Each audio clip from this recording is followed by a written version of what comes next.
हाल ही में मध्य प्रदेश में संपन्न हुए विधानसभा चुनाव के बाद नवनिर्वाचित विधायकों को शपथ दिलाने के लिए कल से मध्य प्रदेश की विधानसभा का पहला सत्र बुलाया गया है। सत्र बुलाए जाने से पहले विधानसभा के परिसर के आसपास सुरक्षा बढ़ा दी गई है। यह सुरक्षा हाल ही में हुए संसद के शीत सत्र के दौरान हुई चूक के बाद अहम है। विधानसभा के परिसर के बाहर भारी पुलिस बल तैनात किया गया है और सीआरपीएफ के जवानों को भी देखा जा सकता है। प्रथम विधानसभा सत्र है, बहुत सारे नए माननीय विधायक गण पहुंचेंगे। उनको किस तरीके से शालीनता से फोर्स को फैसिलिटेट करना है, बल उनको जो है उसको बल को ब्रीफ किया गया।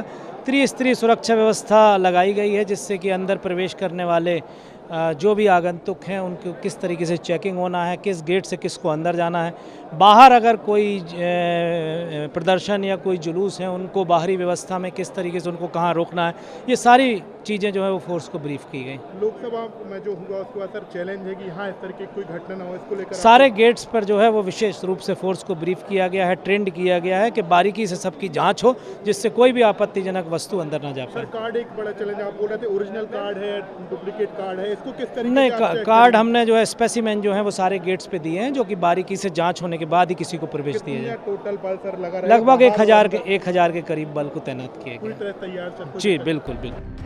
इस दौरान विपक्ष के नेताओं ने संसद में हुई सुरक्षा चूक को लेकर पीएम मोदी पर तंज कसा है।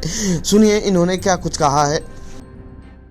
प्रधानमंत्री अखबार को दे रहे हैं, गृह मंत्री एक टेलीविज़न चैनल को दे रहे हैं और हम दोनों से यही मांग कर रहे हैं कि टेलीविज़न चैनल या पत्र न्यूज़पेपर में डालने से पहले आप पार्लियामेंट में आकर बात करिए ना। अटैक कहाँ हुआ? पार्लियामेंट में हुआ। संसद की गरिमा कैसे ख़त्म हुई? उन लोगों के सिक्योरिटी लैब्स की वजह से। तो आप जो भी कहना चाहते हैं पार्लियामेंट के पटल पे कहिए, क्योंकि पूरी दुनिया तो आपके दैनिक जागरण को नहीं पढ़ेगी। पूरी दुनिया को एक बड़ा संदेश भेजना है और क्लियर शब्दों में भेजना है कि इस तरीके की गतिविधि जो होती है उस पर सख्त से सख्त कार्रवाई होगी। और ये पूरा पार्लियामेंट मिलकर ये संदेश देना चाहता है ऐसे लोगों को जो देश के खिलाफ काम करते हैं, पार्लियामेंट में इस तरीके की हरकत करते हैं, उनको माफ़ नहीं किया जाएगा। तो मैं बस यही कहूँगी, इधर उधर बोलने से बेहतर होगा जहाँ पे जिम्मेदारी दी गई है, जहाँ पे आपकी जिम्मेदारी बनती है, उस पतल पे आकर बोलिए। हम लोग तो डे वन से कह रहे हैं, गहराई में कौन जाएगा साहब? टिम्बकटू से तो कोई आएगा नहीं ना। यहीं की व्यवस्था है, यहीं की एजेंसी को करना है ना। इस बिल्डिंग को आनन फानन में आपने तैयार किया बिना कई गंभीर मसलों को ध्यान में रखे हुए। हमें वो दिन भी स्मरण है कि वुमेन रिजर्वेशन बिल पास हो रहा था, गुजरात से वुमेन आई थी, मोदी मोदी हो रहा था, तब भी हमने आगाह किया था संसद को इस तरह की चीजों के लिए इस्तेमाल मत कीजिए।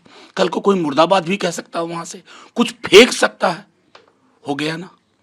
तो मैं समझता हूं ना कि सुरक्षा को लेकर के जो दृष्टिकोण होना चाहिए उसका अभाव है। आपको विपक्ष के सांसद कुछ मौलिक सवाल पूछते हैं, उससे भी परहेज है। ऐसे लोकतंत्र का स्वास्थ्य थोड़ी ही रुग्ण हुआ है।